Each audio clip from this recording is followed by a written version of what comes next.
You can't get attacked because you're too far away. You're too far away from anyone that wants to attack you, because Mexico or Canada are not going to attack the U.S. So your enemies are too far away, and you still have the biggest army, the biggest armed forces. So biggest energy reserves in the yes, world. and the U.S., like Russia, they were built as superpowers. So it's not like, for example, if you see the economy in Spain, it's very good. It's a robust economy. It's big, G7. Yeah. But they are how you say in English, turron, nugget. They sell nugget, right? Yeah. Or they sell Iberic ham. Yeah. So it's very good, expensive, but you don't actually need that. Right. So luxury goods. Luxury goods.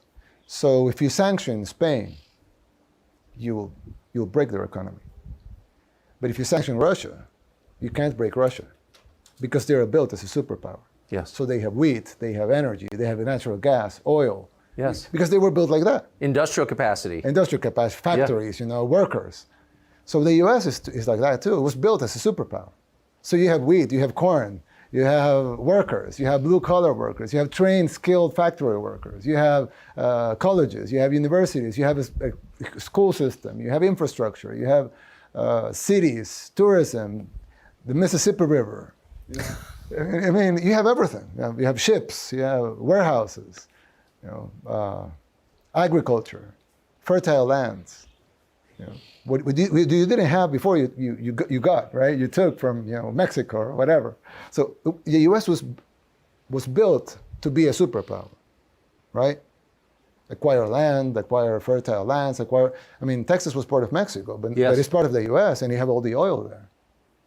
So, and then you have California. And the U.S. is built as a superpower. So the U.S. has everything to go on for 1,000 years. It's not like it's doomed to fail. But apparently the leaders, or most of them, you have probably very good leaders, but most of the leaders, they're not seeing it. Either they are evil, or this is not conspiracy theory. It's just the options you have. Either they're evil, and they want to destroy the U.S. because of some evil reason, or they're puppets, and they are being handled by people that need the U.S. to be destroyed for some reason, or they're incompetent, and they just doing wrong stuff because they're not capable of doing the right stuff. Or, sorry, I said three, but the incentives, right?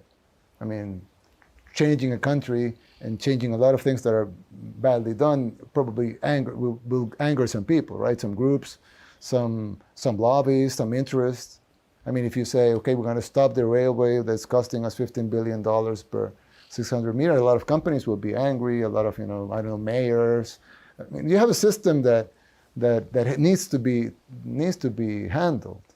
So, and that needs leadership, and it needs a clear mandate that is probably a little hard to get in the U.S. because of, the opposite views and, the bipartisanship. But you need to do it. Right? Well, ultimately, as you well know, since you've succeeded in it so thumpingly, the instrument for all of that is the ballot, is the election itself. Yeah. Like, how many votes do you get? That's your mandate. Mm-hmm. But I think there is a sense among a lot of non-conspiracy-minded voters in the United States that part of the system is itself corrupt.